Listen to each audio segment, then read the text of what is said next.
blue button? Oh, have to use Spock. Why can't I press buttons?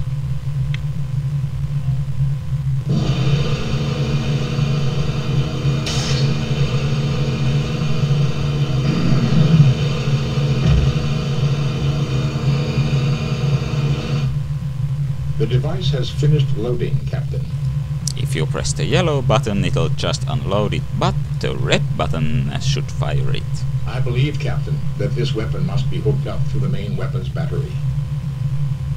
Oh. However, I've already examined the weapons console, and the main weapons battery on this ship was completely destroyed in the action, which made her a derelict.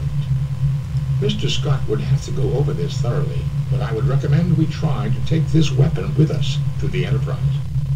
I don't think we should tinker with technology we don't understand, Spock, and I'm surprised you'd suggest such a thing. Oh, we understand perfectly this technology. It's a weapon that makes big boom. I agree that we should take it aboard the Enterprise. I'll try to raise the ship. Kirk to Enterprise. Kirk to Enterprise. So I agree that we should take it aboard the Enterprise. So we'll take it. I'll try to raise the ship. Kirk to Enterprise. Kirk to Enterprise.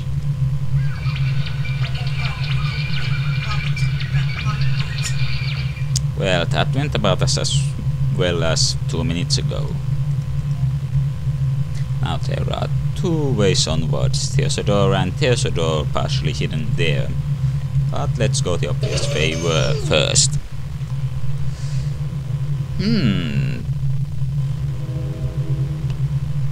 Looks like this has places to lie down.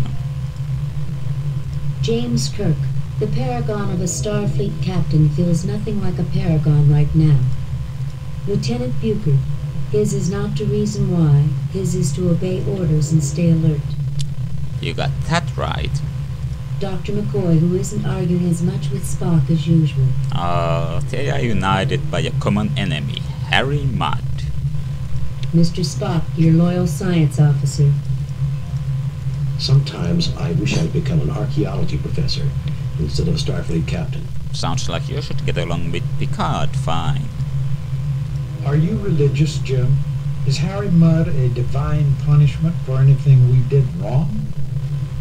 I can't think of anything we did that was that bad. Neither can I.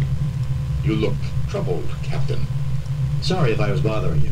I was just silently cursing the day I met Harry Mudd. Captain, count your blessings. We haven't met any salt vampires or deranged computers, blood-draining clouds, cell-imploding sirens, Greek gods, or any of the other things that people keep telling me about in security. All of those appeared in the series, I think. There's not much I wouldn't do to not have to deal with Mudd. Now what does this actual room have? You look but see nothing. You look but see nothing. Okay. Small containers of oddly colored liquids. Padded inclines resembling a bed. Small containers. This seems to be the main monitoring station for the beds. Above it is some sort of dispensary. Yay, more buttons to push. Oh. I fail to see the logic in that action, Captain. Oh. Fine, we'll analyze it. Nothing to report.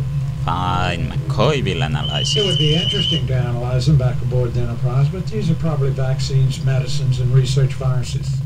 Do they pose any threat to us, Doctor?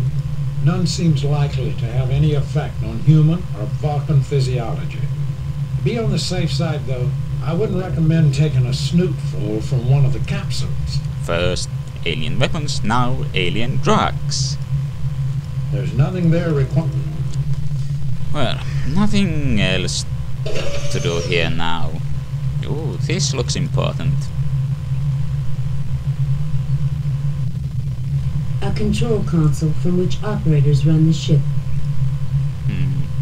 Mr. Spock, Vulcan's finest contribution to Starfleet.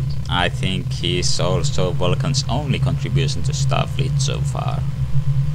Lieutenant Buchert looks intensely at these controls and suppresses a childlike impulse to touch them. Oh, go ahead.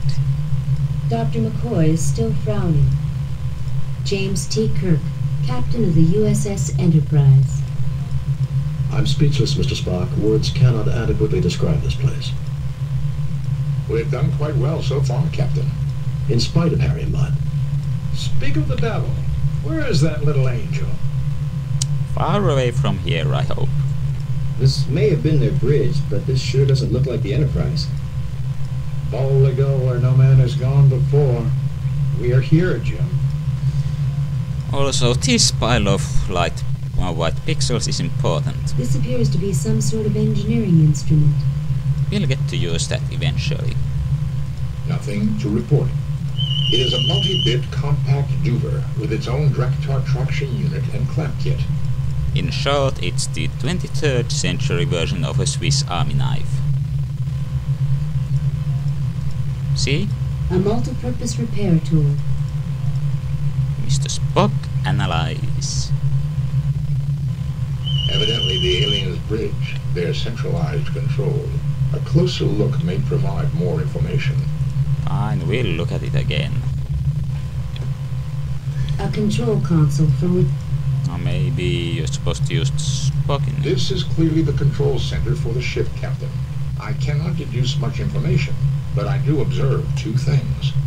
Go ahead, Mr. Spock. Go on, Mr. Spock. I just said that. This station definitely is configured differently from the one beside me.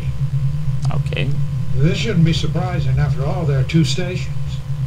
That may be, Doctor, but if you'll recall, all the Enterprise's different stations link into the same computer network bank, and What else can you determine at this stage, Mr. Spock? these people have a fixation for the number 6, and even divisors and multiplicans thereof, 3s and 12s in particular. I believe this may be the necessary first clue to understanding the aliens. Maybe they have a basics mathematics. What else? you see a plain gray screen. Now that I'll look at this.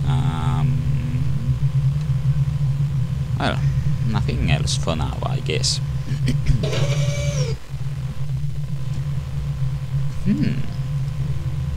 Sometimes you wonder if Spock will ever show emotion. I think he has done that on occasion, being half human and all. McCoy is his usual crusty old self. Kirk is silently worried about what is happening back on the Enterprise. Well, we can't call them to find out, so...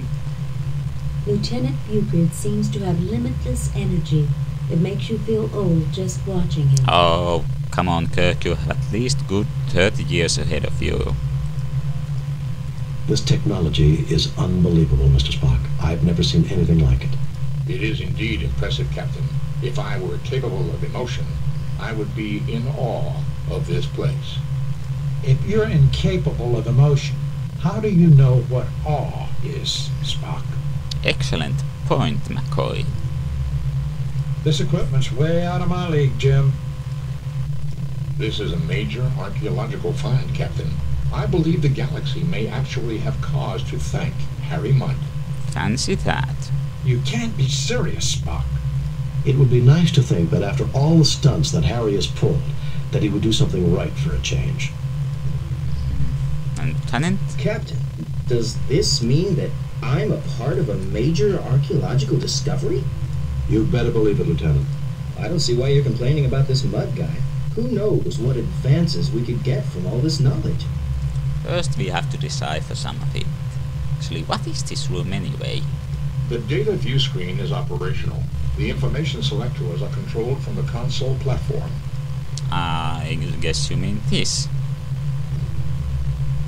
The sphere in the middle of this console appears to be some sort of control mechanism. Let's poke it. Fine, Spock will poke it. This seems to activate the ship's computer bank control node. Given the aliens' predilection for multiples of 3, it may be possible to use our tricorders to decipher the information carried in these data banks. That would be quite a find, Jim. This is an alien race unknown to us, and they are certain to have knowledge new to us. Were the universal translator available, this would be simple.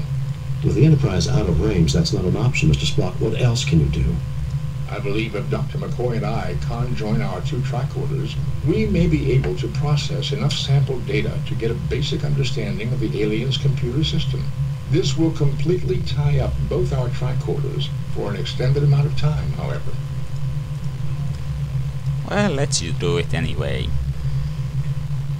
Both our tricorders are now working on basic processing of the aliens' computer data system. The tricorders are not the equal of the universal translator, but we should be able to retrieve basic information and get an insight into their culture and life systems. I don't believe we could have gotten even this far had we not deduced their fixation on base 6 mathematics and aesthetics. Oh, don't be so humble, Spock. You deduced it. The tricorders are again available for general use. The alien ship's computer data is now accessible from the ship's library. This, by the way, won't be the last time we'll be using both tricorders in parallel to do something. I believe I have downloaded enough information to our tricorders to enable operation of most of the ship's controls, Captain. Excellent, Spock.